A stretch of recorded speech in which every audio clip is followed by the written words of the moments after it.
Thank you. So we begin Oklahoma. We begin. Thank you, Oklahoma. And thank you to Vice President Mike Pence. We begin our campaign.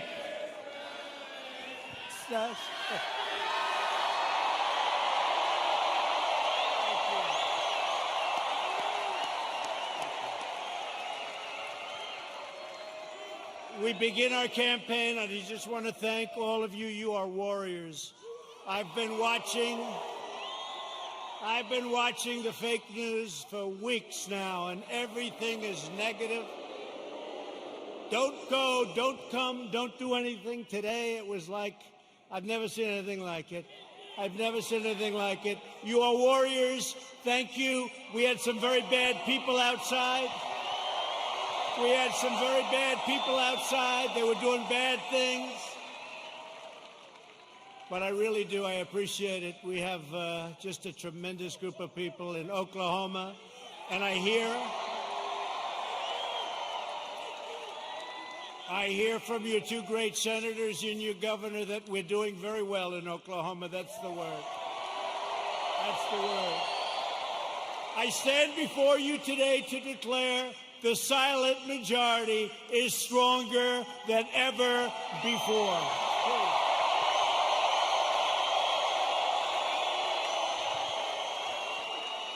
5 months from now, we're going to defeat Sleepy Joe Biden. Boy, does he get a pass from these people, huh? We're going to stop the radical left.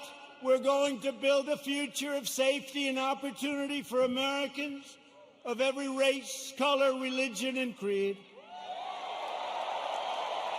Republicans are the party of liberty, equality, and justice for all. We are the party of Abraham Lincoln, and we are the party of law and order.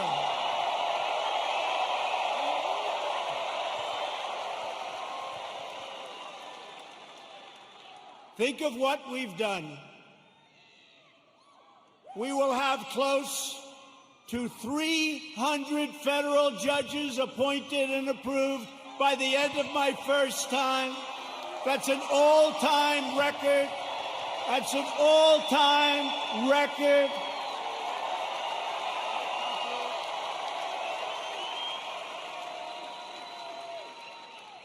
I've always heard how important judges are. Now we know how important they are. Think of that, over 300, around 300 by the end of the term. And when we have another 4 years, we're going to have a big, big percentage of the total number. Very important. November 3rd. And 2 great Supreme Court judges. So we have 2 justices of the Supreme Court. Justice Gorsuch, Justice Kavanaugh. They're great. They're great. We have 2. And we could get a few more. Yeah, we could get a few more. We've spent over $2 trillion to completely rebuild the unmatched strength and power of the United States military. And all of that incredible equipment, whether it's submarines or missiles or rockets or jet fighters, bombers, it's all built in the USA.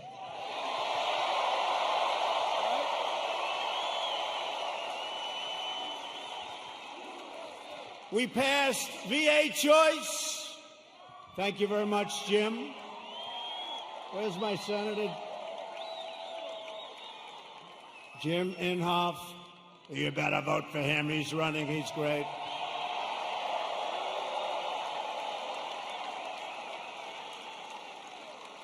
But we'll get to him and James Lankford in a second. 2 great senators. You have 2 great senators. So we passed VA choice. So if you're a veteran, for years and years, they've wanted to do it for almost 50 years. We got it done. We get a lot of things done. And so if you're a veteran, And you have to wait online for 1 week, 2 weeks, 3 weeks, 5 weeks, 7 weeks, 2 months.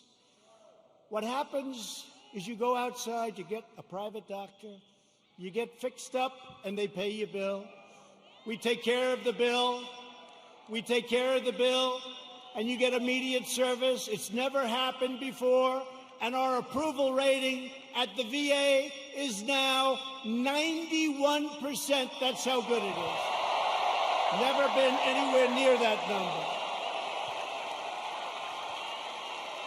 Never been anywhere near that number. And VA accountability.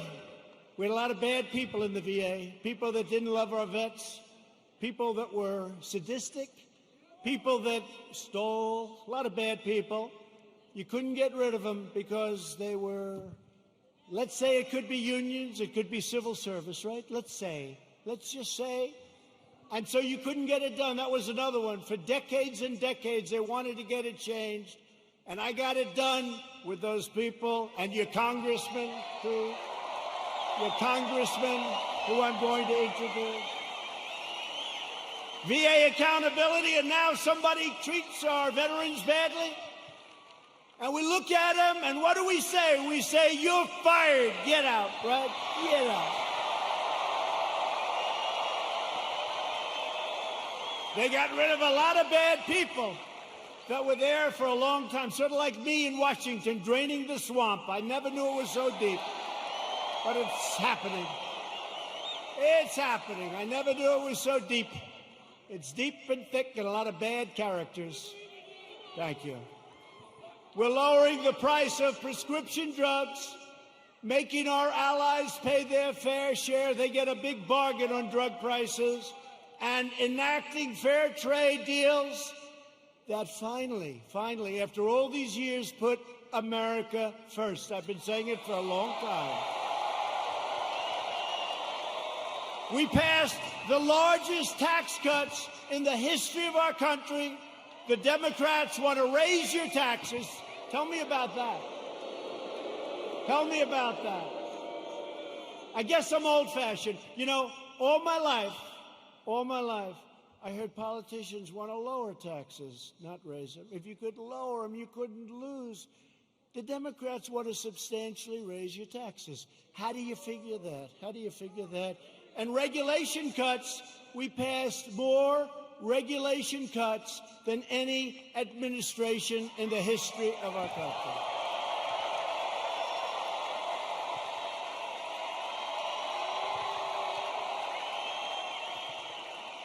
And with the help of our great energy workers, many of them come from the great state of Oklahoma. Do you ever notice that Biden oftentimes gets the state wrong? He's in Iowa, and he says, it's good to be in Idaho. No, you're in Iowa. He's in New Hampshire, and he says, it's great to be in Ohio. No, you're in New Hampshire. That happens to him all the time. Hasn't happened to me yet. You know, when that happens, there's nothing you can do to make up for it. You might as well just walk off the stage because the speech is a disaster. Sure. Right?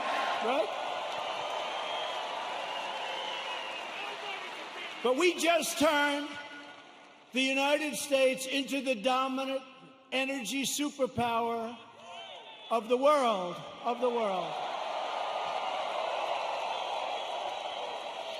And because of the Chinese virus, what happened about 3 months ago, it looked like we were in big trouble, and we were, and I got it back together. I called Russia. I called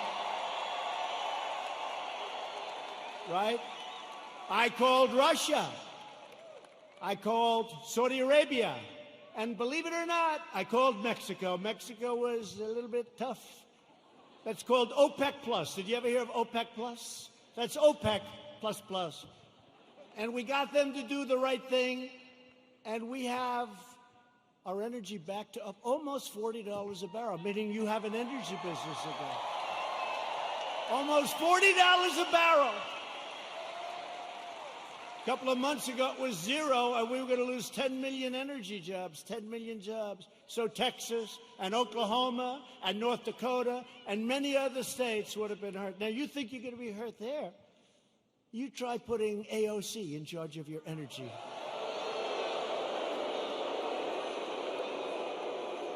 That will make the pandemic look like child's play to the people in energy. She has one problem. It's called petroleum.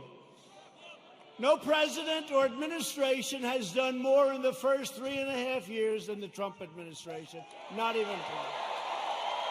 Nobody. Our incredible success in rebuilding America stands in stark contrast to the extremism and destruction and violence of the radical left. We just saw it outside.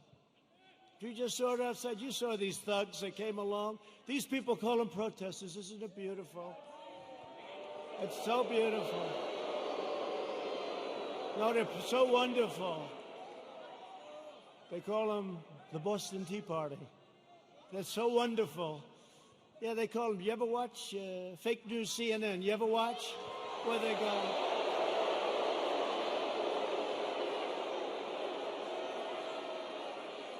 How about the CNN anchor? How about the CNN anchor? You know, did a little shave job in the head, which is fine. And he's standing in front of a building saying things are very peaceful here. And the building is, it looks like the biggest fire I've ever seen. The whole town is burning. It's like the biggest fire. And he said, things are very good here, Anderson. I think it's good. I think it's good. These are wonderful people, Anderson. You ever see that? Looked like the world was coming to an end. And you know, we did something in Minneapolis. After watching for 3 or 4 days, I called. I said, you got to get out. You can't protect yourselves. I got them to take 8,000 National Guardsmen. And in 1 hour, it all ended. And they rode through the next 3 weeks with no problem.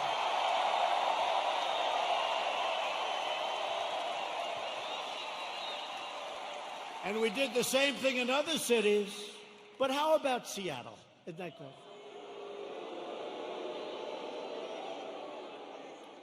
So they take over a big chunk of a city called Seattle. I mean, we're not talking about some little place. We're talking about Seattle. Have you ever been to Seattle?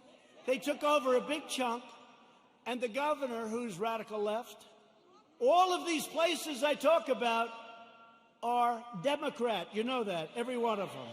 Every one of them. And I have an offer out. I said, anytime you want, we'll come in, we'll straighten it out in 1 hour or less.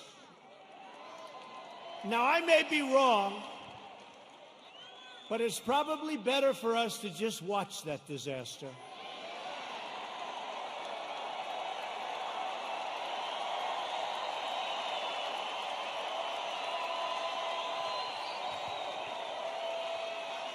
I flew in with some of our great congressmen who were going to introduce in a second, and I said to him, Congressman, what do you think? I can straighten it out fast. Should we just go in? No, sir. Let it simmer for a little while. Let people see what radical left Democrats will do to our country. Right? But Americans have watched left-wing radicals burn down buildings, loot businesses, destroy private property, injure hundreds of dedicated police officers. These police officers, they get injured. They don't complain. They're incredible. And injure thousands upon thousands of people only to hear the radical fake news say what a beautiful rally it was. And they never talk about COVID. They don't talk about when you see 25,000 people walking down Fifth Avenue or walking down a street of a Democrat-run city. You never hear them saying they're not wearing their mask. You don't hear them saying, as they're breaking windows and running in And then when I say the looters, the anarchists, the agitators, they say, what a terrible thing for our president to say. What a terrible thing. But you don't hear them talking about COVID. COVID. To be specific, COVID-19. That name gets further and further away from China as opposed to calling it the Chinese virus.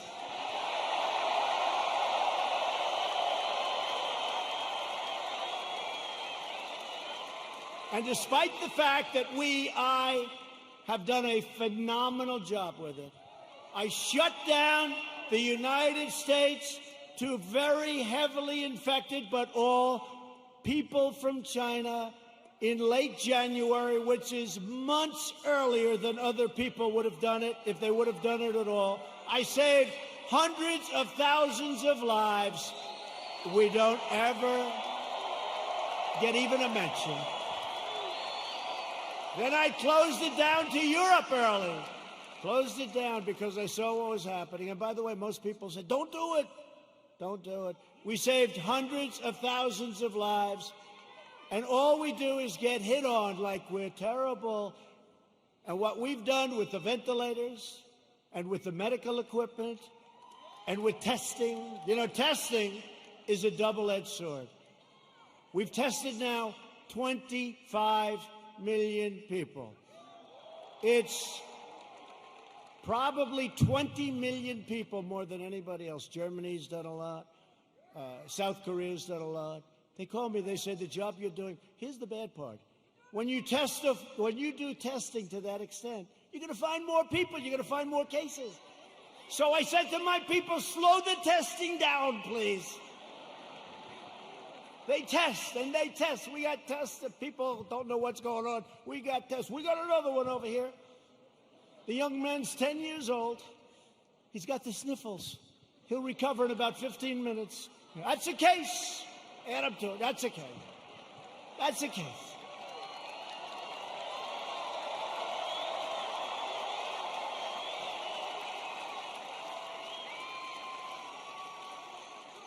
I was actually with a very nice man, very good man, even though he's very liberal, the governor of New Jersey, right? We know him? Now listen, he said to me something that's amazing. New Jersey was very heavily hit, very hard hit, thousands of people. He said with thousands of people that died, thousands of people, there was only one person that died under the age of 18. Would you believe that? Which tells me one thing, that kids are much stronger than us. When you see a little kid running around, say, boy, oh boy, do you have a great immune system. How about a piece of your immune system? They don't even know about this. Let's open the schools, please. Open.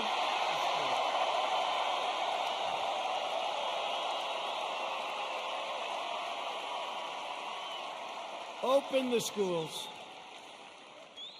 We got to get them open. In the fall, we got to get them open. The unhinged left-wing mob is trying to vandalize our history, desecrate our monuments, our beautiful monuments, tear down our statues, and punish, cancel, and persecute anyone who does not conform to their demands for absolute and total control. We're not conforming. That's why we're here, actually.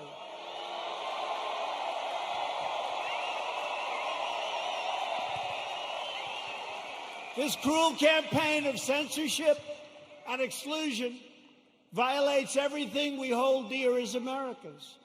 They want to demolish our heritage so they can impose their new oppressive regime in its place. They want to defund and dissolve our police departments. Think of that. You know, I heard it for the first time 2 weeks ago. I said, well, that one, they're only kidding. I said, they're not. Minneapolis, you see what's going on? They're not kidding. They got a lot of problems. They'll have a lot of problems. Hey, it's 1 o'clock in the morning. And a very tough, I've used the word on occasion, hombre. A very tough hombre is breaking into the window of a young woman whose husband is away as a traveling salesman or whatever he may do. And you call 911, and they say, I'm sorry, this number is no longer working. By the way, you have many cases like that, many, whether it's a young woman, an old woman, a young man, or an old man, and you're sleeping. So what are you going to do, right? So they wanted to fund, they really do. This is a serious movement. And in Minneapolis, the council's already passed it. In Seattle, you see what's going on there. It's even worse, okay? These people are stone cold crazy. They're crazy. So if you want to save your heritage, you want to save that beautiful heritage of ours. We have a great heritage. We're a great country. You are so lucky I'm president. That's all I can tell you.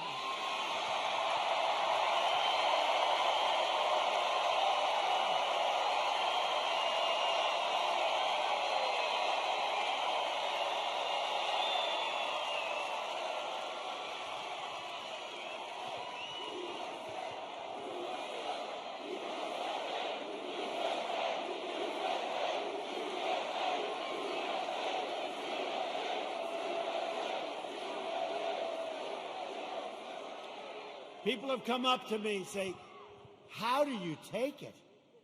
I say, do I have a choice? Do I have a choice? We deal with a lot of bad people, but we're winning. And every once in a while, I'll have one of these days where I'm hit left and right, like even this great event. What if you could have seen outside, or if you could have heard the reports, oh, it's COVID, it's this, by the way, it's a disease, without question, has more names than any disease in history. I can name Kung Flu. I can name 19 different versions of names. Many call it a virus, which it is. Many call it a flu. What difference? I think we have 19 or 20 versions of the name. But they say to me, where do you get the energy? I say, I don't have a choice. I don't have a choice. You know, it was interesting to show you how fake they are. You might have seen it. So last week they called me and they say, sir, West Point, we're ready. I said, oh, that's right. I have to make the commencement speech at West Point. You know, they delayed it for 6 weeks because of COVID. So they delayed it. And I went there. 1,106 cadets were graduated, and beautiful. Right? Beautiful cadets. So, this is just to show you how bad the fake news is. So, they say to me, sir, we're ready to go. I say, let's go. This is after saying hello to a lot of cadets, inspecting little areas of a building that was very exciting. Actually, it's beautiful, very old. Studied a lot of our great generals, some of our presidents that went there. West Point is beautiful, right on the Hudson River. But after an hour, general that runs it is a fantastic guy. After an hour, we land. We do some more inspections, and they say, sir, are you ready? Yes, I am. So we walk like the equivalent of about 3 blocks, which is fine. We go on stage, which is fine. They make speeches, then I make a speech that lasted a long time. I don't know, maybe 45 minutes, maybe longer. I don't know, but a long time. The sun is pouring down on me, okay? But they said to me before the speech, sir, would you like to salute each cadet, each single cadet, or maybe they'll be in groups of 2. Would you like to salute like this? Yes, like this. Almost 600 times. You know what that is? 600 times!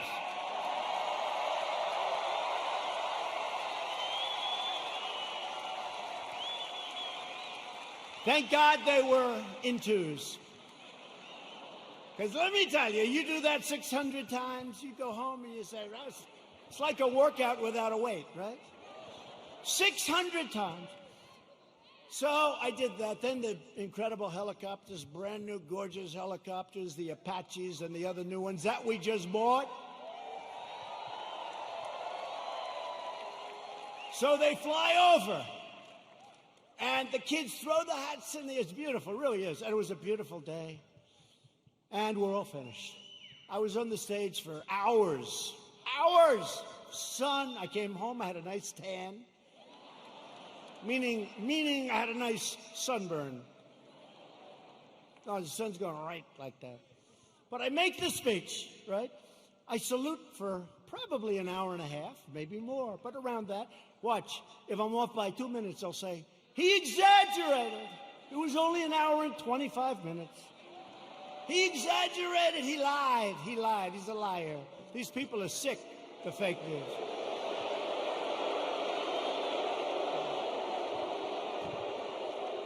So then, I finished saluting, my final salute. I said, thank goodness, thank you very much. But think of it, so essentially almost 600 times. Now, the general says, sir, are you ready? I said, I'm ready, General. Where are we going now? You have to understand, I left early in the morning to get there. Now it's sort of late in the afternoon. A lot of these fakers were with us. So they know. He said, sir, we can now leave the stage. I said, great, General, let's go. I'll follow you. And he goes like this, right here, sir. I'll walk on.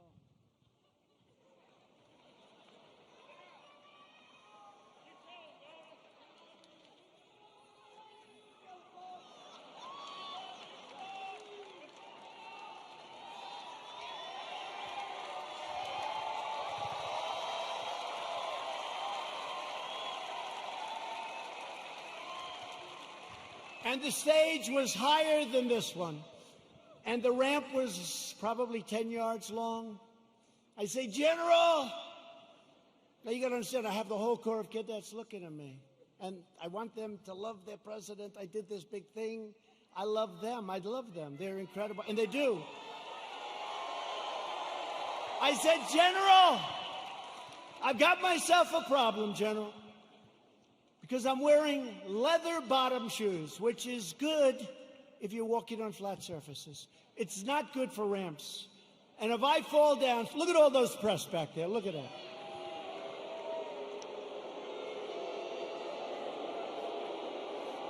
And this was a steel ramp. You all saw it because everybody saw it. This was a steel ramp. It had no handrail. It was like an ice skating rink. And I said, General, I have a problem. And he didn't understand that at first. I said, there's no way. You understood? I just saluted almost 600 times. I just made a big speech. I sat for other speeches. I'm being baked. I'm being baked like a cake. I said, General, there's no way I can make it down that ramp without falling on my ass, General. I have no railing. Sure. It's true. So I said, is there like something else around? Sir, the ramp is ready to go. Grab me, sir. Grab me. I didn't really want to grab him. You know why? Because I said, that'll be a story too. So now I have a choice. I can stay up there for another couple of hours and wait till I'm rescued. Or I can go down this really steep, really, it's an ice skating rink. It's brutal. So I said, General, get ready, because I may grab you so fast. Because I can't fall with the fake news watching. If I fall,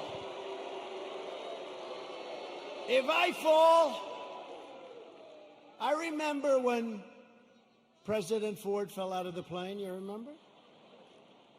I remember when another president, nice man, threw up in Japan.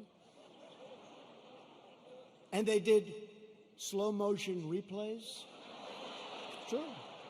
Right? It's true. I don't want that, General.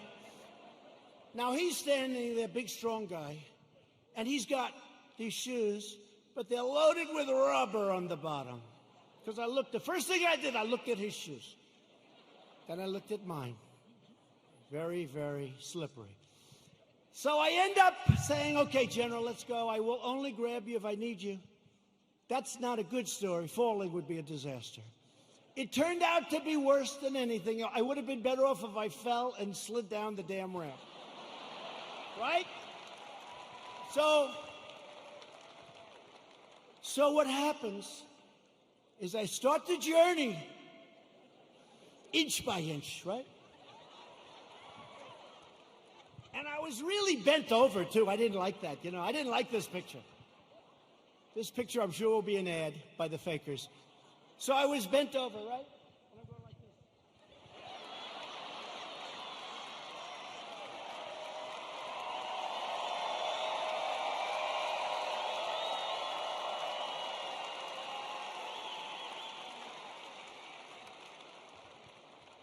And then we finally reached almost the end.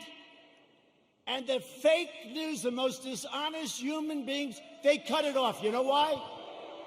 Because when I was 10 feet short, I said, General, I'm sorry, and I ran down the rest, right? I looked very handsome. That was the only good thing. I wouldn't want to run down the whole thing because the fall there would be definitely bad. So I took these little steps. I ran down the last 10. And by the way, their tape, take a look. In almost every instance, it ends just before I run. And they said, here was the #1 trending story. I called my wife. I said, how good was that speech? I thought it was hey, look, I will tell you when I make good ones and bad ones. Like so far tonight, I'm average. Okay? But we're having fun. We're having fun.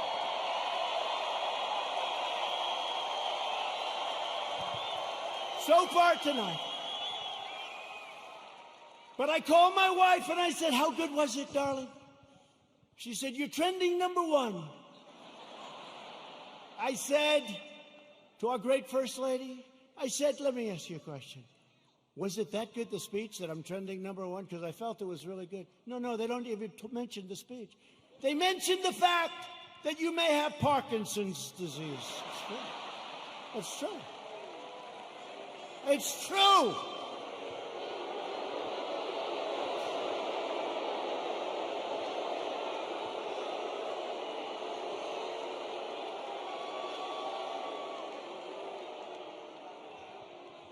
They say there's something wrong with our president. I'll let you know if there's something wrong, okay? I'll let you know if there's something. I'll tell you what, there's something wrong with Biden, that I can tell you.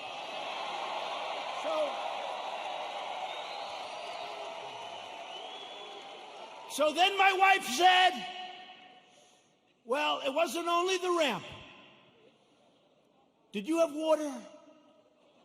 I said, yeah. I was speaking for a long time. I didn't want to drink it, but I wanted to wet my lips a little bit. You know, you're working hard up there with the sun pouring down on you. I love this location. The sun's like this. This way they save on lighting, right? That's why they did it probably. So what happens is I said, what does it have to do with water? They said, you couldn't lift your hand up to your mouth with water.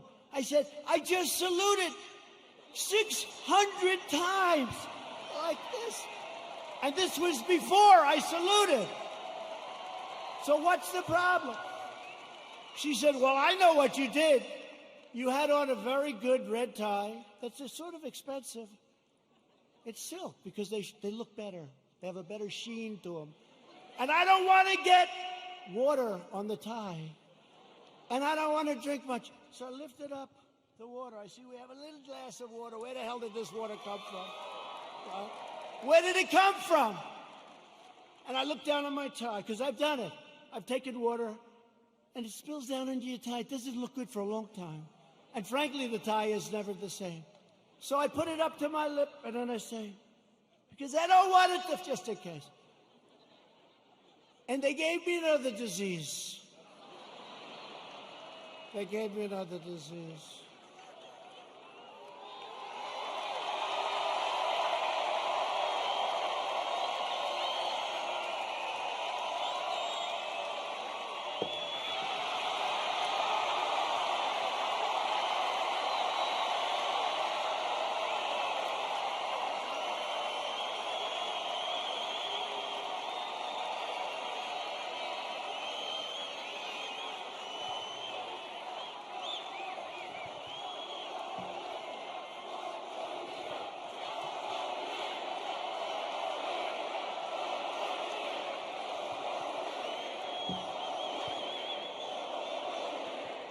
Anyway, that's a long story, but here's the story. I have lived with more the ramp than the water, but I've lived with the ramp and the water since I left West Point. Not one media group said I made a good speech or I made a great speech. But the kids loved it because they broke their barrier, which wasn't good in terms of COVID. But they broke their barrier and they wanted to shake hands. They wanted to, and I don't want to tell anybody, but there were a couple of kids they put at the end. I actually shook their hand, okay? I actually shook it. Because they were excited. They were excited. They're with their president. They were excited. The most beautiful young people, men, women, the most beautiful young people you've ever seen. So think of how you feel, you me. I go there. How did I do? Sir, that was a great speech. You know, all my people, sir, that was one of your best. That was great. I said, that's great. I agree. It was a good speech. I like that speech. They don't mention the speech, but they have me going down this ramp at an inch at a time. It's so unfair. It really is. So unfair. They are among the most dishonest people anywhere on earth. They're bad people. Bad people. Okay, that's enough of that. I wanted to tell that story. Does everybody understand that story? The left-wing anarchists tore down a statue of Thomas Jefferson. Now we're getting into the real stuff. They decapitated a statue of Christopher Columbus, except in New York when the Italians surrounded it. They didn't have too much of a chance. Those Italians, I love the Italians. They heard they were going to rip down their beautiful Christopher Columbus, and all of a sudden they circled that thing. They didn't do too well in hurting Christopher, did they? Thank you to our Italian population. We're very proud of you, right? 2 days ago, leftist radicals in Portland, Oregon, ripped down a statue of George Washington and wrapped it in an American flag and set the American flag on fire. Democrat, all Democrat. Everything I tell you is Democrat. And you know, we ought to do something, Mr. Senators. We have two great senators. We ought to come up with legislation that if you burn the American flag, you go to jail for 1 year. 1 year.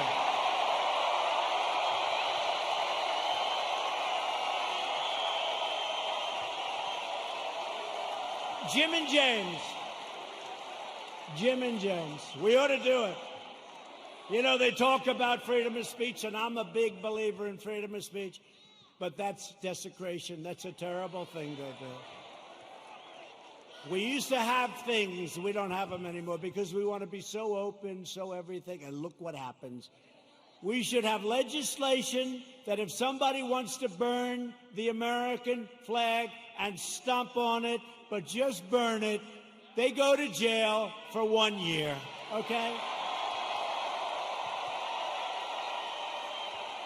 In Seattle, the Democrat mayor and the Democrat city council have surrendered control of 6 city blocks to an anarchist mob. These are anarchists. These are not protesters. You listen to the fake news, they say, oh, the protesters were lovely. Could you imagine if people just even slightly to the right tried to take over Seattle?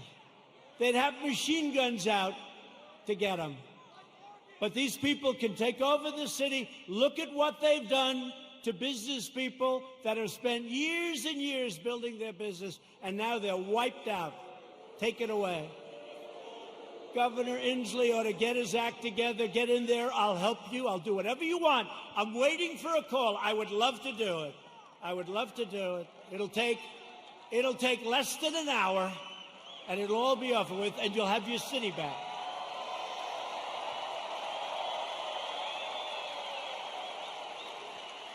And yet Biden remains silent in his basement in the face of this brutal assault on our nation and the values of our nation. Joe Biden has surrendered to his party, and to the left-wing mob. He has no control. Does anybody honestly think he controls these radical maniacs? You know what he says to his wife when he's not confusing her with his sister? Get me the hell out of here. These people are crazy.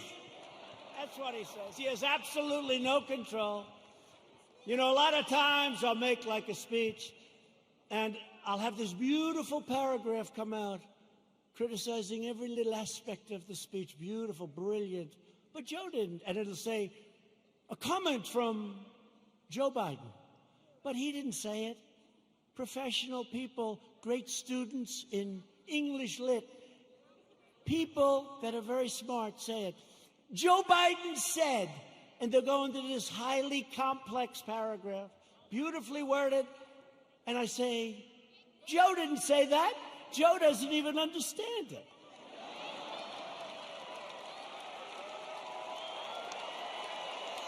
And if Biden is elected, he will surrender your country to these mobsters 100%.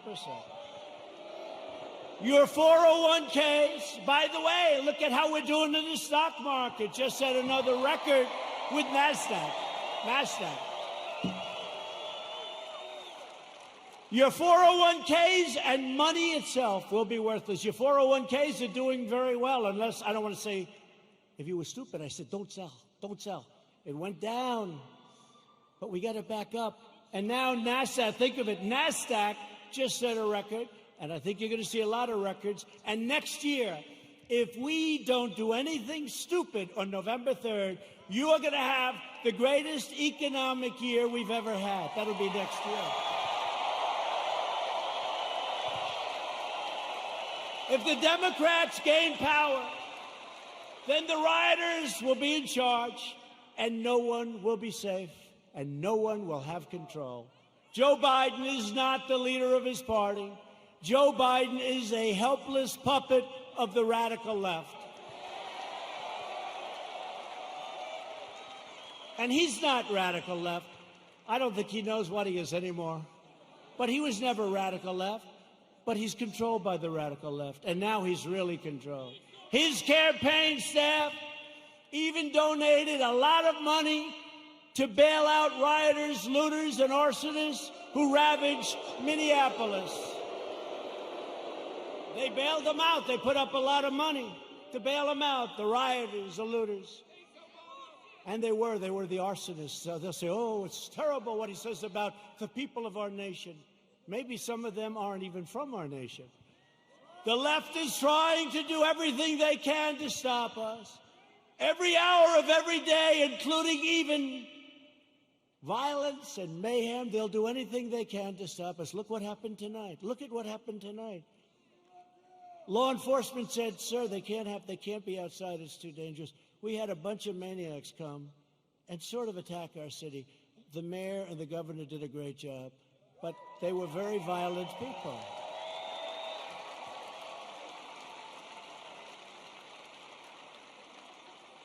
And our people are not nearly as violent, but if they ever were, it would be a terrible, terrible day for the other side. Because I know our people. I know our people. But we will never submit to their threats, and we will never let them destroy our nation. What they did tonight, I saw it on television coming in on Air Force One. One thing about Air Force One, we got plenty of televisions. We have televisions in closets. You open up the closet, got a television. We got a lot of televisions. It's a great plane, great everything. By the way, we ordered new ones. No president wanted to do it. They thought it was luxury. I said, wait a minute. Air Force One is 31 years old. People don't realize that. So I said, they gave me a chart very early in my administration, like, how about the first week? Sir, would you sign for this plane? No, it's actually two planes. Would you sign for this plane? Air Force One. I said, how old is the original or the one we have now? Sir, it's 31, 32 years. And I'd see people coming in from foreign lands that can't compete with us. Rich countries, but they can't compete with you. And they have a brand new, beautiful 747-800, 747. And I said, wait a minute, That country has new, and we have a 31-year, so somebody had to do it. So the deal was made, and it was made for a lot of money. I think it was $5.7 or $5.6 billion. Now, in all fairness, it's 2 planes, and there's a lot of stuff in those planes. I won't talk to you about it. So I told Boeing, the head of Boeing, they said, "Sir, please, would like to get started on the planes." I said, "I do too, but I'm not paying $5.6 billion. And I'm not paying $4.6 billion. I said it has to have a 3 on the front of it." I mean, that's a hell of a lot of money, too. But it is a rather complex situation. They said, "No way, no way." This was before Boeing had problems, by the way. But Boeing's coming back. They're coming back. The greatest company in the world, and it had some big problems. It had a couple of problems that didn't work out. That was terrible. But the greatest, I think before that, it was the greatest company in the world. It made up 1/4 of a point of our GDP. Think how big that is, one company. It was an unbelievable machine. And then they made a plane, and they did some foolish things, and a terrible thing happened. And all of a sudden, they've gone through hell. But you know what? They're coming back. We're ready to help them if they need it, but they're coming back, and they're coming back strong.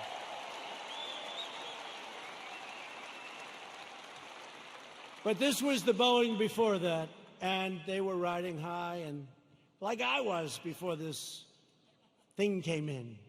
But we're still riding high, because you know what? On November 3rd, we're going to win. We're going to win.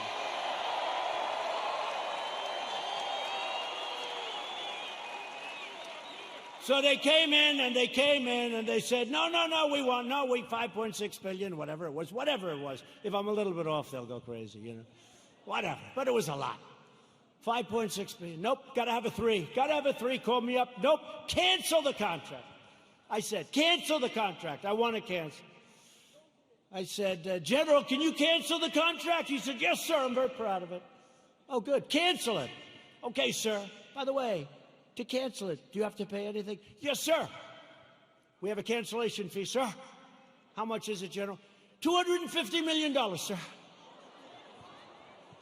I said, what? Sir, we made a good deal. $250 million to cancel. You mean if we don't buy the plane, we have to hand them $250 million? That's not good, right? Look at these two guys. They're looking. By the way, that's like a good story compared to some I could tell you, like with aircraft carriers. So they said $250 million, or I always say this, or around that number, because I'm off by a little bit. They say, oh, he exaggerates. I look at numbers all day long. That's what I look at for years now, for my whole life when you think of it. $250 million cancellation fee, sir. He was very proud of himself. What a great deal. I say, General, don't cancel. Don't cancel. Just tell him I don't want the planes. Don't put anything in writing. Don't put it in writing, General. Why, sir? Because I don't want to pay $250. True. Do you hear that, Jim? Jim Inhofe, he's great. You hear that, Jim? You know that story. He does a great job. So here's what happened, the bottom line. Boeing says, no way, no way, no way. The next week they say, no way we're doing it. The next week they said, how about $5 billion? I said, no way, no way. The next week they said, 4.8. I said, nope, it's got to have a 3 on the front of it. Don't you understand, you dumb son of a bitch? Don't you understand?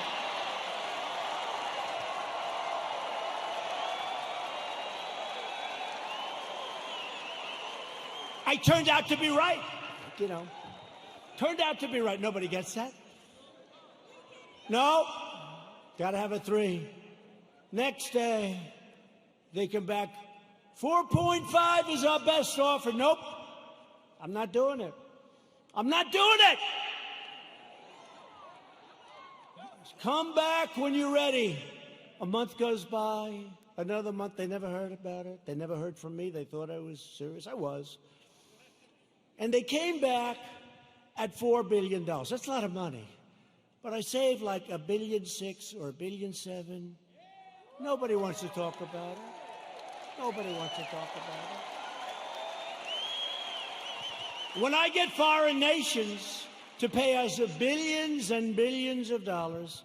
Nobody wants to talk about that. When I take soldiers out of countries because they're not treating us properly, Germany is an example. I mean, I have a German heritage, like some of you. I said, let's get it down from 50,000 to 25,000 because they're delinquent. For many years, they're delinquent. They haven't been paying what they're supposed to be paying. They're paying 1% instead of 2%, and 2% is a very low number. And they say, yes, we think by 2030, maybe 2032, we could get current. I said, no, Angela. Angela, please. Don't say that, Angela. It's true. You know who I'm talking about. Nice, by the way, very nice woman, very good negotiator. I said, Angela, that's a long time. This was in 2019. She said 2032. I said, no, Angela, that's not working. But I said, what about, because now they want to get current, but I said, well, what about the last 25 years, all the money you owe us? Everybody forgot about that. They forget about all the money that wasn't paid. I said, what about the $1 trillion that you really owe? So we're negotiating, let's see. But in the meantime, we're reducing our troops. Remember this, remember this. We're supposed to protect Germany from Russia. But Germany is paying Russia billions of dollars for energy coming from a pipeline, brand new pipeline. So they pay the country we're supposed to protect them from. They pay billions of dollars to that country. We're supposed to protect them. Excuse me, how does that work? How does that work?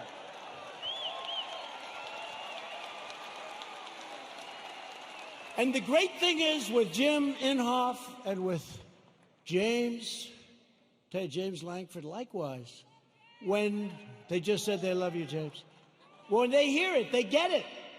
A lot of people don't get it. They get it. We cannot continue to be ripped off. We're ripped off by so many countries, and we're stopping it. And that means that a lot of people don't want me here. They don't want me here. There are a lot of people that don't want me here. You know, they don't sell a lot of bombs when we're not dropping bombs on people. You know that, right? It's called the military-industrial complex. When rioting and looting broke out in our nation's capital, I very quickly deployed the National Guard. I said, get them in. After watching for an evening or two, we stopped the violence and restored peace and order to the streets. And last night they had a little breakout again. They ripped down a statue that was 110 years old, beautiful piece of art, in front of the police precinct with our radical left mayor watching on television. We're not happy. That's going to be very expensive for D.C. They're always looking for money. We need more money. We always need more money. And then they don't do the proper job. So it's not going to be good for Mayor Bowser. Mayor Bowser. They were heading over to the Jefferson Memorial recently, and they wanted to do damage to our great, beautiful Jefferson Memorial. Not going to happen. Don't worry about it. We have it surrounded with very strong people. The choice in 220 is very simple. Do you want to bow before the left-wing mob, or do you want to stand up tall and proud as Americans?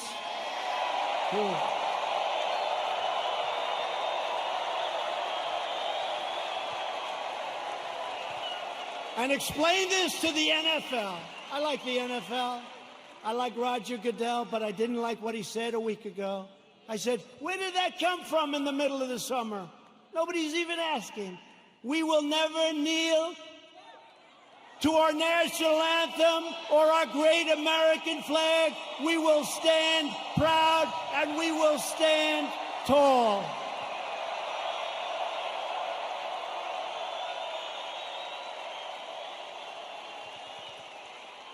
I thought we won that battle with the NFL.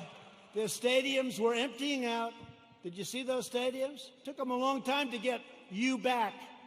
A lot of people didn't like that, you know, a lot of people that you wouldn't even think would care that much. I've had people that I said, these are super left liberals, and they didn't like it. Joe Biden and the Democrats want to prosecute Americans for going to church, but not for burning a church.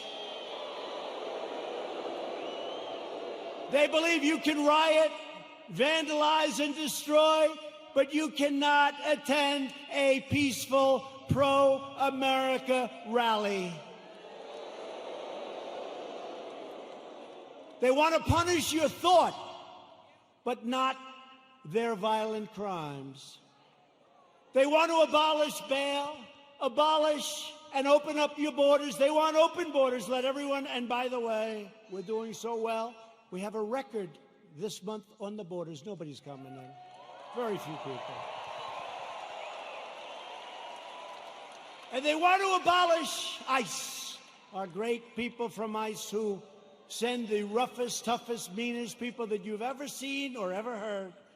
Generally speaking, when they have lots of tattoos on their face, they're not looking to do you much help. ICE, they're rough guys, they're rough, they're great Americans, they love, but they'll walk into, they call them a pack. They'll walk into a pack of tough MS-13 gang members. And you know, we shouldn't say this, it's not nice. They want us to negotiate. They start swinging, and the others start swinging, everybody's swinging. At the end, they carry them back and they throw them into the paddy wagon, right? They're great. And these people want to get rid of ICE. They get rid of murderers. They get rid of rapists. They get rid of the worst scum on earth.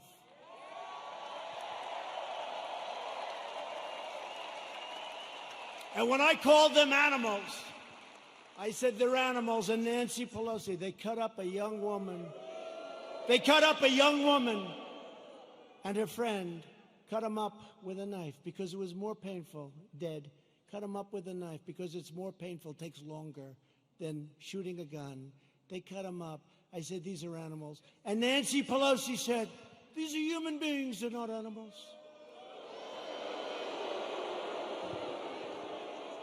If I lose an election over that, you know what?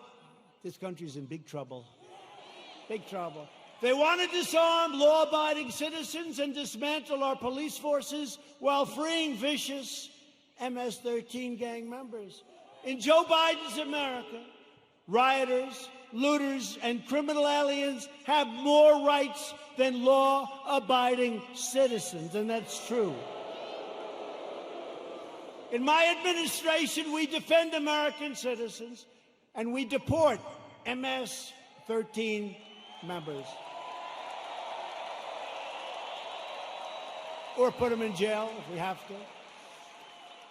The chaos you're seeing in our Democratic-run cities, these are all run by the Democrats, is what will happen in every city and community in America, and much, much worse if we don't keep them out. We have to do this. We have to go to the polls on November 3rd, and the rest, you know what to do. You know what to do.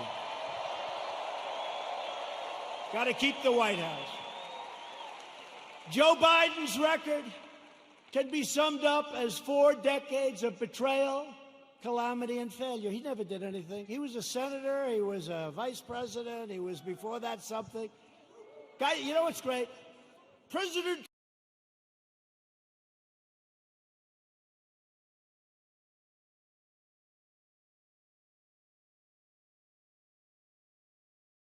Trump was tough on this, or he was tough. They complained. Never did anything about it. He's been there for 43 years or 47 years. He never did anything about it. Biden supported every globalist attack on the American worker. Let's make every country in the world rich but ourselves, including NAFTA, the disaster of NAFTA. He wanted to go, and TPP would have ruined our automobile industry. Korea, I renegotiated the deal. I took a horrible deal. That was a Hillary Clinton special. That was a Hillary Clinton special. She said, we have to make this deal with South Korea. It's going to mean 250,000 jobs. And she was right. For South Korea, 250,000 jobs. And China's entry into the World Trade Organization was supported by sleepy Joe Biden. That was one of the worst deals economically in the history of our country. When China joined the World Trade Organization, they were flatlined for decades. They became like a rocket ship. He voted for the war in Iraq. He voted for mass amnesty for illegal aliens. He supports sanctuary cities, and now Biden wants to end immigration enforcement and he wants to require you to provide free health care for millions and millions of illegal aliens, okay? When I took early and decisive action to ban travel from China and protect Americans from the virus, and as I said, Joe Biden opposed my decision and called it hysteria, xenophobia. He doesn't know what the word means, xenophobia, and fear-mongering. And then he apologized a month later. He said he was wrong, but he didn't say it. And they didn't cover it. They didn't cover it. On one of the single most important policy decisions of our lifetime, Joe Biden sided with China over America. That's closing the border. He thought it was a terrible thing. Remember, this was in January. That's early, real early, the end of January. He thought it was a terrible thing when we closed the border to many people that were badly infected with COVID. When the chips are down, Biden will always cave to the radical left. He'll always bow to the angry mob, and he will never protect you or your family, and you know that. Joe Biden will always let you down. That's been his history. At my direction early this year, the heroes of the U.S. military took out the world's top terrorist, the savage killer and leader of ISIS, al-Baghdadi, and the #1 terrorist anywhere in the world, Qasem Soleimani. We took him out.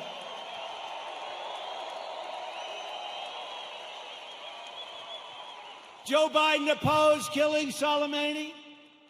He was we killed this #1 terrorist. He didn't like it. You know why he didn't like it?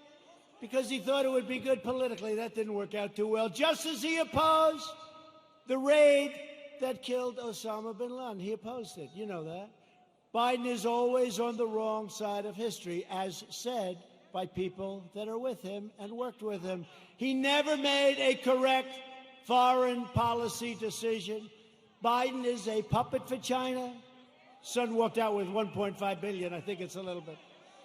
Allowing them to rip off America for many years. Now they're paying us billions and billions of dollars. We give a lot of it to our farmers. We have plenty left over. China is not exactly happy with me.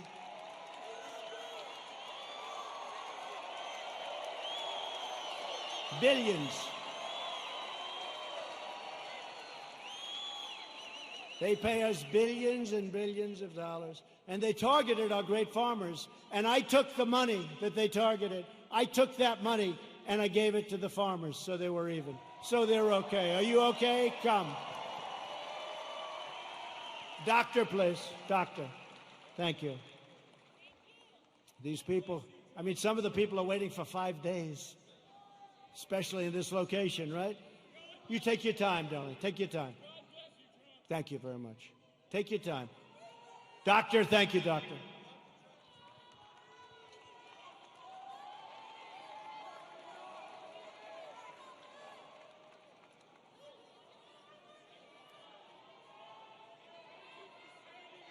Thank you.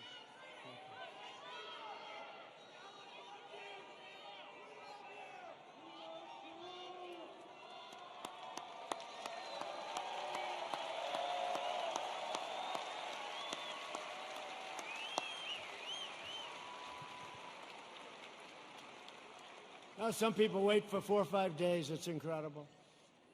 He never did anything against China, Joe Biden. And that's why they desperately want him to win. They want him to win so badly. Iran wants him to win so badly. Let me tell you, I'm going to make a very fast deal, the best deal you've ever seen. I've already made one with China, but I can make even more. They want me to lose because they will own the United States if I lose. Iran, President Obama gave them $150 billion for nothing.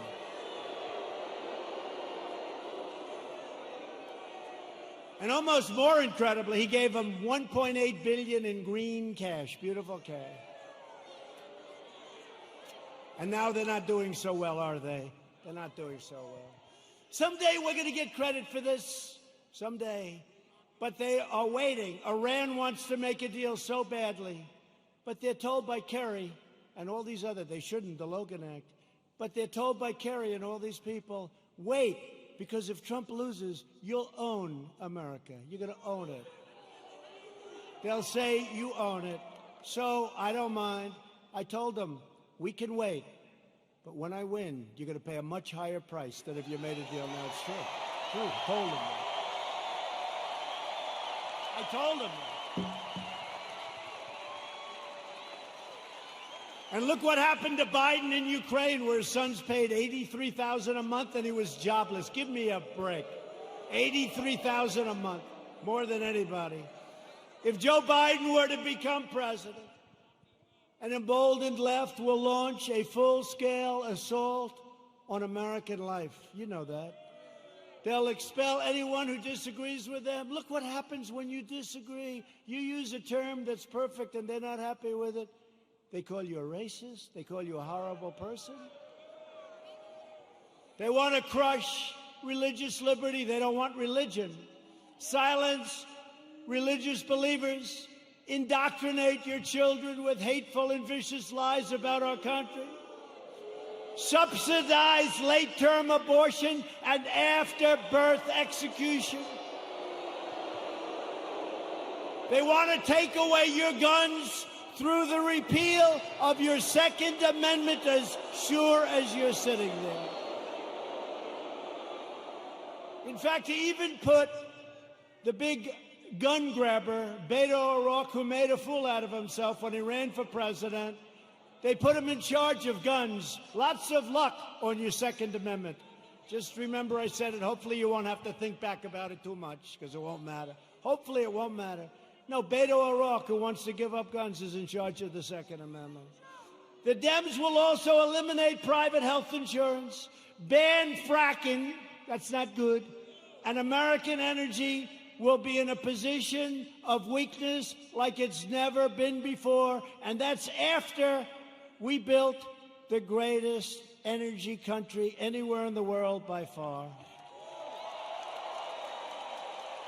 And they want to appoint Supreme Court justices who will utterly obliterate your Constitution. And you now see how important the Supreme Court is. Think if we didn't have two justices that I think have been very, very, very good. But think how important it is. Think how important it is. And we still, I guess it's, I don't know if it's an equal court. It's almost like we're a minority court, right? It's almost like we're a minority court. The recent Supreme Court cases prove that if Joe Biden is elected, he will stack the court with extremists and the forgotten men and women. Together with everyone else, we'll lose everything. The forgotten men and women. I campaigned on the forgotten. These are great people. These are substantial people. These are the elite. By the way, you're the elite. They're not the elite. You're the elite. They said, somebody 2 days ago said, sir, the elite are really working hard on trying to destroy you. I said, yeah. Why do you call them the elite? I said, why? Well, they're not elite. I look better than them. Much more handsome. Got better hair than they do.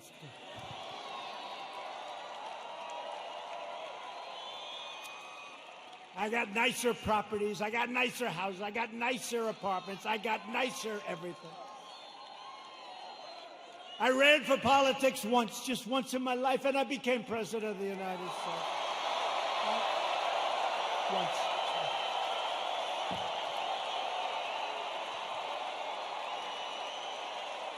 Just once. And hopefully, if you get out and vote, we'll do it one more time. We won't even toy with them about 3 or 4 more times. We won't. We'll do it one more time. We'll be 2 for 2, and our country will never, ever be stronger. But I'll be soon announcing a new list of exceptional candidates for the United States Supreme Court, and I'll choose only from that list 100%, probably 25 incredible people, any one of which could be a great justice, any one of which. And I did it last time, and people loved when I did it, and I'll only pick from that list.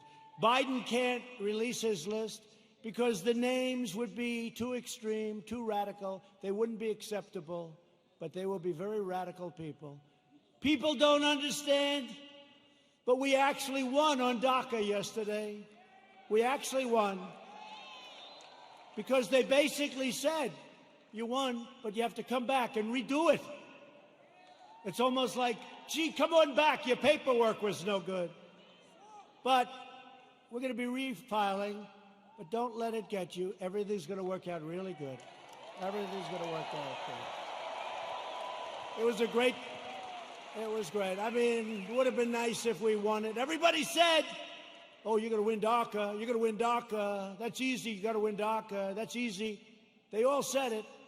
And they came back and they said, we don't like what you did with your paperwork, essentially, right? So we're refiling it. Most people would say, oh, we lost. We didn't lose. We're going to refile it. And everything is going to work out for the young people, most of whom aren't so young anymore, by the way. But we're going to work it out for everybody. Biden is fully controlled by the fringe of his party. He is their pawn. He doesn't even know where the hell he is, let's face it. He installed socialists, Alexandria Ocasio-Cortez, to be in charge of his environmental policy and his energy. You can forget petroleum. How does Oklahoma feel about being petroleum-free? Not good, right? Our country will have no energy. Our country will have nothing. Oklahoma, Texas, North Dakota, and many others will all be out of business. I don't think that's going to work out too well, but she's actually in charge of environmental policy, and you know what that means. She doesn't even want wind. She doesn't want those bird-killing machines to go round and round. You want to see a lot of birds that are dead? Go under a windmill sometime. She wants us to go back to the Stone Ages because she's got no sense, no credentials. She's got a little charisma, not much, but she doesn't have a clue. You know it. But she's in charge of the environment. No airplanes. We can forget Boeing, I guess, come to think of it, right? We talked about Boeing. We could forget Boeing. Let's cancel those brand new Air Force Ones, right? Likewise, Representative Ilhan Omar. Ilhan Omar is going to be very much involved in a Biden government. They will put this hate-filled, America-bashing socialist front and center in deciding the fate of your family and deciding the fate of your country. I don't think so. She would like to make the government of our country just like the country from where she came, Somalia. No government, no safety, no police, no nothing, just anarchy. And now she's telling us how to run our country. No, thank you. And I think we're going to have a big victory in the state of Minnesota because they've had it. They've had it. Biden is a very willing Trojan horse for socialism. When Biden first ran for president over 33 years ago, remember I used to call him 1% Joe. He never got more than 1%. Until Obama took him off the trash heap. But he blatantly copied the speech of a British politician, even ripping off the man's personal biography and family history and claiming it was his own. He forgot to say he was born in America. Joe Biden is a shameless hypocrite. Since 2003, he has delivered fawning eulogies to the funeral and at those funerals of 3 leading supporters of segregation, including a former member of the KKK. And yet Biden is now smearing as racist tens of millions of people like yourselves, decent, hardworking Americans who he's never met, and he frankly probably doesn't want to meet. America should not take lectures on racial justice from Joe Biden, Sleepy Joe. A man who praised and partnered with segregationists, shipped millions of black American jobs overseas, and everyone else's jobs too, by the way. If I didn't come along, we're building auto plants, we're building everything. And there's never been a comeback like we're making right now. Never been. He hollowed out our middle class, including our black middle class, with open borders, trapped young children in failing government schools, built cages. Those cages were built by Obama and Biden. Look it up, 2014.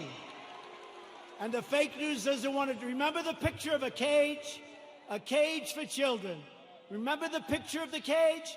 And they said, President Trump. And then they realized that was in a newspaper, 2014, the same. Built by Obama and Biden, the cages.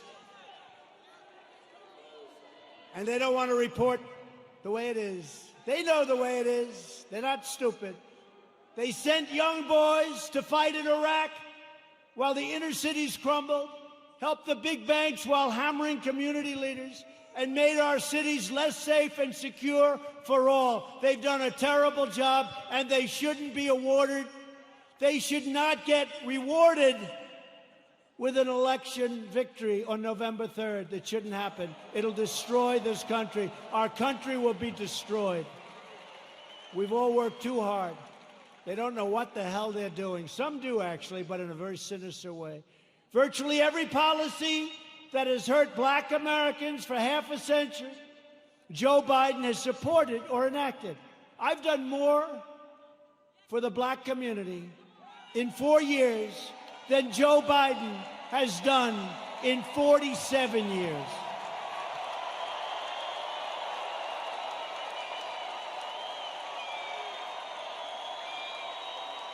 Racial justice begins with Joe Biden's retirement from public life.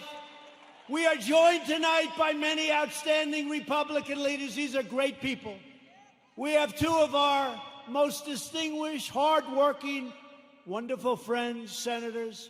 They do a great job. Senator Jim Inhofe and James Lankford, please stand up.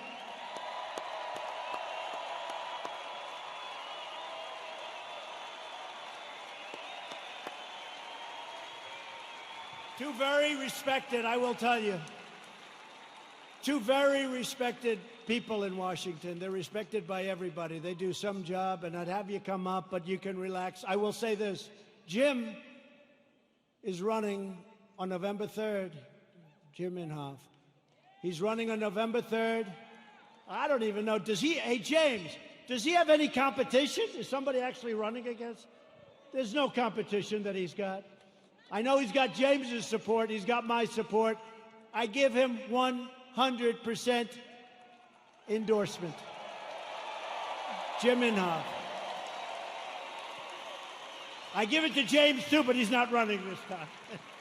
Thank you. Jim, great job. Thank you very much. What a great senator he is. Also here is a man who's respected by so many. He's a little bit right of the people we've been talking about tonight. Senator Tom Cotton of the great state of Arkansas.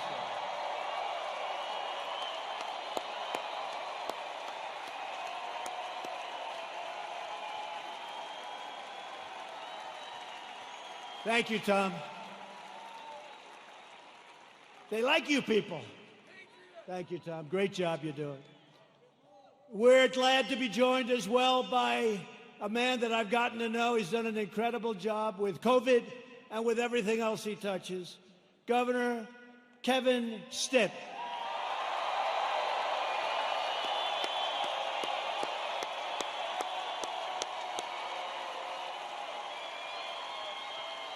Thank you both. Thank you both for being here. Thank you. Lieutenant Governor Matt Pinnell.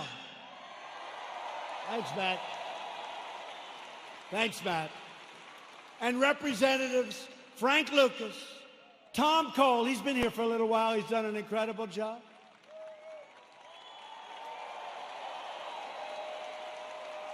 Mark Wayne Mullen, you don't want to fight with him. I want to put him and Jim Jordan in a match together. I want to. Kevin Hearn, great job today, Kevin. The great Jim Jordan.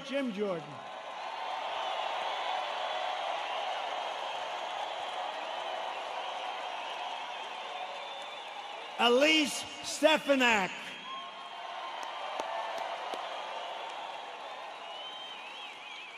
Lee Zeldin.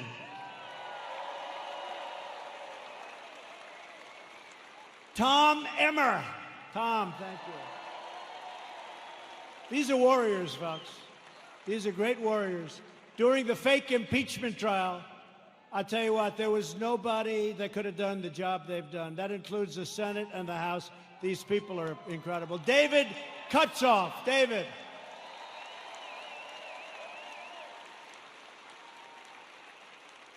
A great friend of mine, Debbie Lesko, Arizona. Great job, Debbie. Great job. And a man who's got very good genes, Greg Pence.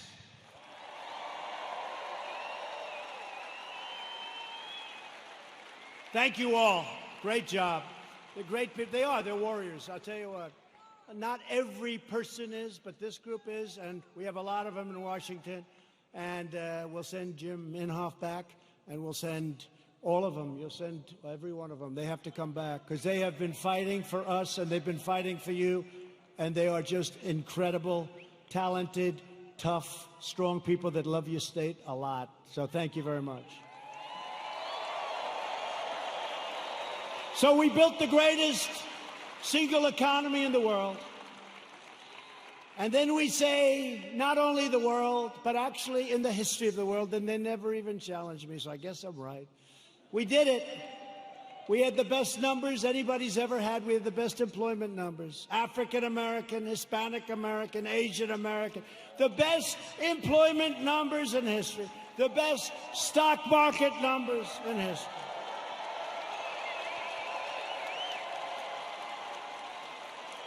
We were the envy of the world. Everybody would come in to see me. Presidents, prime minister, kings, queens, and dictators. Dictators would even come in and say, congratulations on the economy.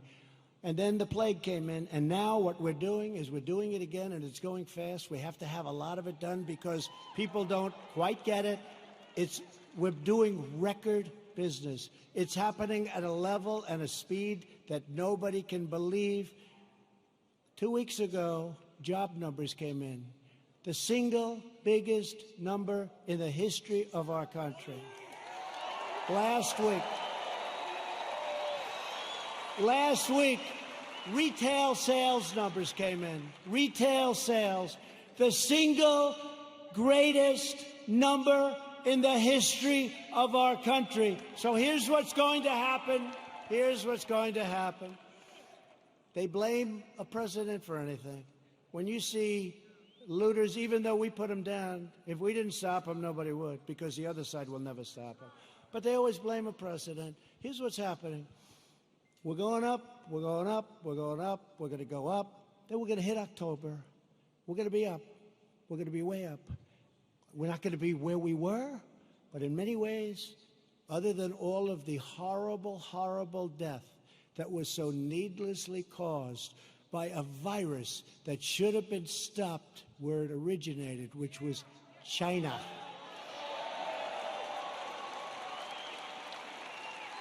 But we're going to go up, up, up, up, August, September, October. And people are going to say, man, this guy's doing a good job. He knows what he's doing. I don't believe the fake news anymore. And you're not going to want to lose your 401ks. And you're not going to want to lose all of that wealth that you've accumulated, whether it's real estate wealth or any wealth you can think, because it'll all come tumbling down if these people are put in charge, and if they double and triple and quadruple your taxes. It'll be a whole different ballgame. So I'm not putting any pressure on anybody, but in the end, we're going to have a phenomenal economy, and next year we're going to have a good third quarter, but next year, and I said it before, will be the single greatest year economically that we've ever had, okay?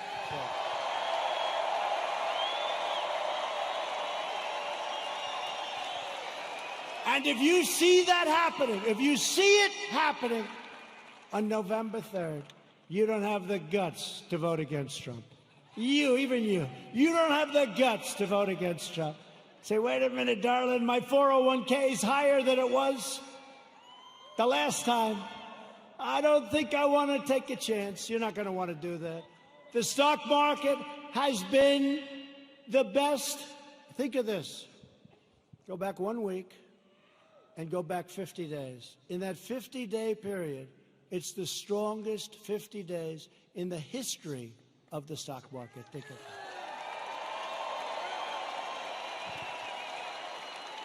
And your wife or your husband says, darling, I love you so much. You are such a great investor. And all you did is just keep the same crap you had the first time, right? Darling, I love you so much. You've always been a loser. You've always lost money. But now under President Trump, you're one of the greatest financial minds in our country. And all you did was keep your stock. Now, if you think you're going to run against, oh, they're going crazy. They want the stock market to go down, even if it costs them money. They want the stock market to go down, even if it costs them money. And they don't even know why. You know what? They're smart and they're vicious, but they don't know why. I'm telling you, they don't know why. What's wrong with having the strongest military brand new in the world all built? What's wrong with having these great economic numbers? What's wrong with having to close it down? We saved millions of lives. You know, a lot of people say we should have gone herd. Let's go herd. Ask him, how are they doing in Brazil? He's a great friend of mine. Not good. You heard about Sweden, right? 2 months. Ask him how they doing in Sweden. We saved millions of lives, and now it's time to open up, get back to work, okay? Get back to work. I recently signed groundbreaking criminal justice reform. I secured record and permanent funding for historically black colleges and universities. We slashed regulations and passed massive tax cuts to give black workers a pay raise like they've never, ever gotten before, and lift up black-owned businesses. And I worked closely with a great senator also, friend of theirs, Senator Tim Scott, South Carolina, to create opportunity zones, which are doing incredibly. And since then, countless jobs and $100 billion of new investment, not government investment, have poured into 9,000 of our most distressed neighborhoods anywhere in the country. 9,000. Never happened before. Tim Scott. Today, I'm also announcing that I have directed Secretary of the Interior David Bernhardt to place the John Hope Franklin Reconciliation Park here in Tulsa on the African American Civil Rights Network. So many of my friends have been asking me to do that. So many of my friends, including these great politicians. So we're going to do that. It'll be done very quickly. We will forever remember and honor the courageous people who helped build this state and this country. Democrats are stoking division in order to distract from their decades of failure on schools, jobs, housing, justice, and crime. In major city public schools run by Democrats, over 2/3 of students are falling behind in reading and math, and I think the numbers are worse than that. But Democrats would rather deny these children the future they deserve than allow them to attend the charter, public, private, religious, or independent schools of their choice. Pro-choice. Pro-choice. Pro-choice for schools. It's very popular, but some people it's like a disaster because what it does to certain unions that have a lot of power over the Democrats, even though they know it's wrong. Republicans believe access to education is a civil right. It's a civil right. 20 of the most dangerous cities in America are controlled by Democrats. Think of that. 20 of 20. And so is nearly every major city with a child poverty rate that's over 30%. They're controlled by Democrats. We can name every one of them. The murder rate in Baltimore and Detroit is higher than El Salvador, Guatemala, or even Afghanistan. How are they doing, the Democrats running those cities? Your whole country will be like that. In 2018 alone, our police arrested nearly 12,000 people for murder and manslaughter, 25,000 people for rape, and nearly 1.5 million for assault, violent assault. The Democrats' push against our police will drive up crime and drive up costs at levels you'd never believe. Thousands of innocent lives will be lost. As president, I will always support the incredible men and women of law enforcement.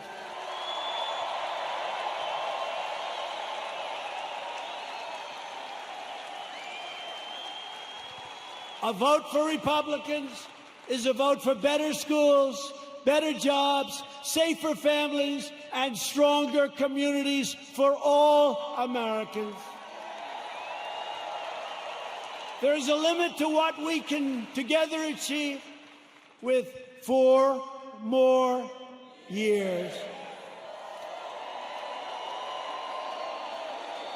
With your help, we will lift millions of our citizens from welfare to work, dependence to independence, and poverty to prosperity. That's what's happening. That's what's happening. And that was happening at a level that nobody ever thought they'd see. It was happening before this COVID came in. It was happening at a level that nobody believed possible. And then China sent us the plague. Thank you very much. We will protect Medicare and Social Security for our great seniors, and will always protect patients with pre-existing conditions. Always. Always. We will appoint more judges to interpret the Constitution as written. We will end deadly sanctuary cities. We will finish the wall, which has now 212 miles built and beautiful. 212 miles. That's a lot of miles. And let me tell you, you think that was an easy one? That was a tough one. That party was totally unified against building the wall. You know, in the end, they gave up. You know what happened? They realized it was a bad issue for them because these open borders, I love when they fight for open borders, because anybody that wants an open border coming in from rough areas, there's something wrong with those people. So did you notice in the end, it was like, just leave us alone, build your wall, just leave us alone. I said, thank you very much.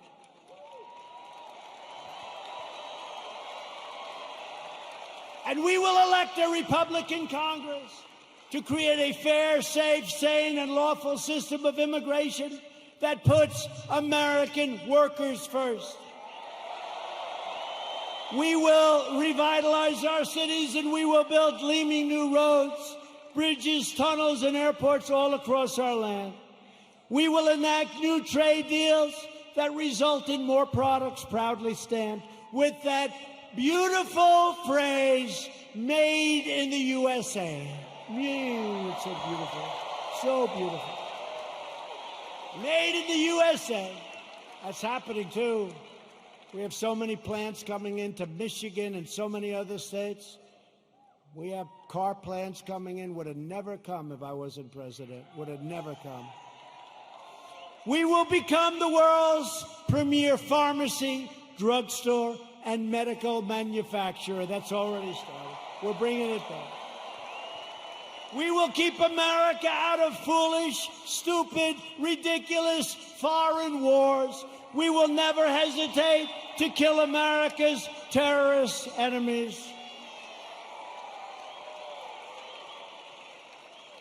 You know, when I took over, ISIS was all over the place. And I did something that I felt we should do.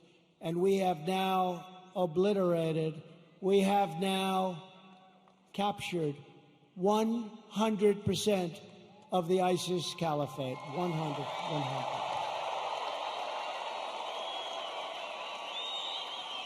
And like our depleted military when I took over, like our empty shelves medically when I took over, like all of the things that when I took over it was a mess, we have done a job. You had to see what ISIS was doing. They were getting bigger, bigger, bigger, bigger, bigger. I came in smaller, smaller, smaller. Sir, we've just taken 100%. We will launch a new age of American ambition in space, and the United States will be the first nation to land on Mars. Good program.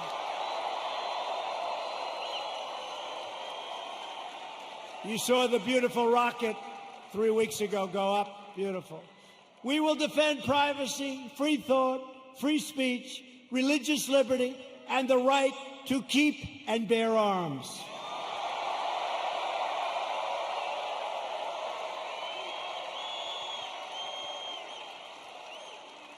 And when you see those lunatics all over the streets, it's damn nice to have arms. Damn nice. Interesting how all of a sudden people understand it, right? You couldn't sell it. Now people understand it. The right to keep and bear arms will protect your Second Amendment. Above all, we will never stop fighting for the sacred values that bind us together as one America. We will support, protect, and defend the Constitution of the United States. We uphold the principle of equal justice under the law. We believe in the dignity of work and the sanctity of life. We believe that faith and family, not government and bureaucracy, are the true American way.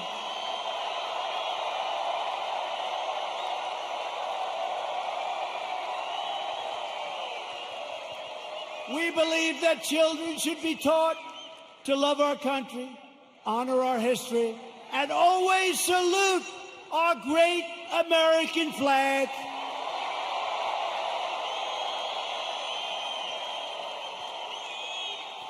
And we live by the words of our national motto, it will never change.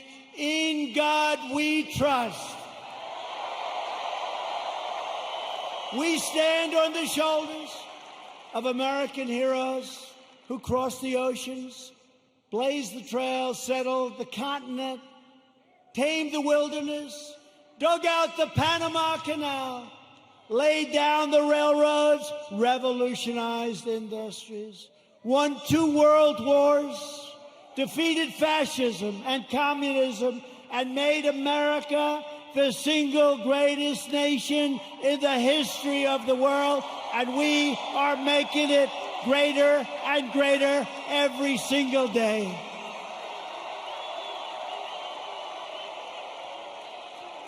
Proud citizens like you help build this country, and together we are taking back our country. We are returning the power to you, the American people. with your help, your devotion, and your drive, we are going to keep on working. We are going to keep on fighting. And we are going to keep on winning, winning, winning.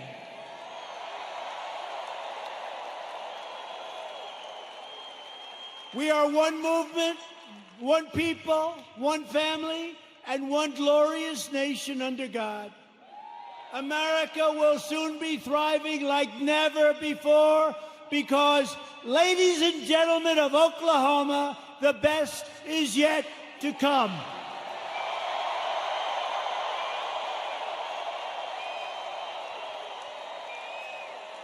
Together we will make America wealthy again. We will make America strong again. We will make America proud again. We will make America safe again. And we will make America great again. Thank you, Oklahoma. Thank you.